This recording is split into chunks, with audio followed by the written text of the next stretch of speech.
Well, the Monroe brothers, getting back to a little bluegrass history, I guess they had sort of a case of sibling rivalry somewhat, because they broke up the act in 1938, and each one of them formed his own band. Now, Charlie Monroe formed a band called Charlie Monroe and the Kentucky Partners. How many of you have at least one of their records? Really? Very good. 2, 3, great. Okay. Bill Monroe formed a band he called the Bluegrass Boys. Bill Monroe and the Bluegrass Boys. How many of you have a Bill Monroe record? Or have heard a Bill Monroe record?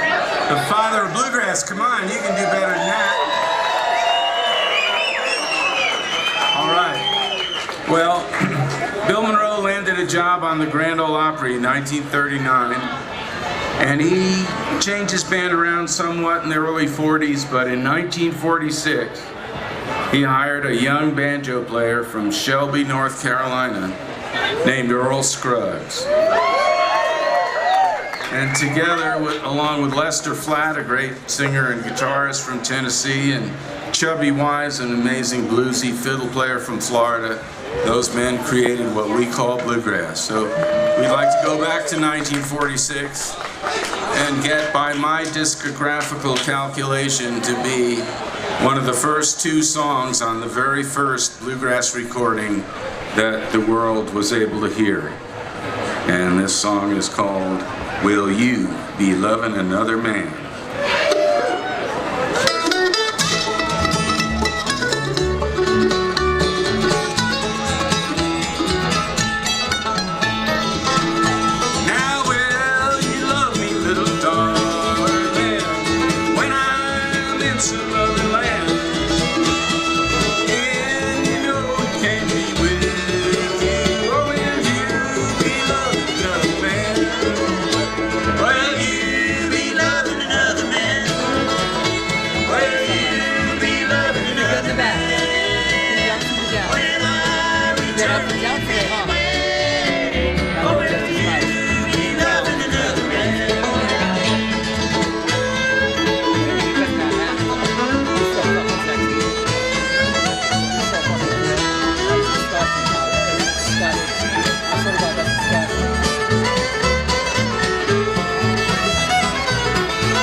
And before I'm out of sight, you'll be loving another man.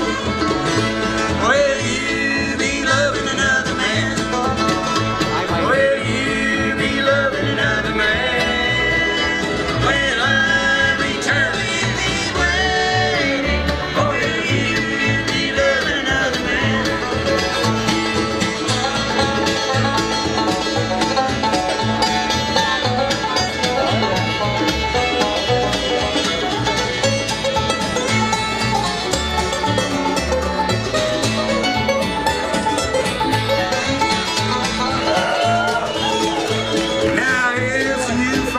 To be true, dear, I want you to please understand.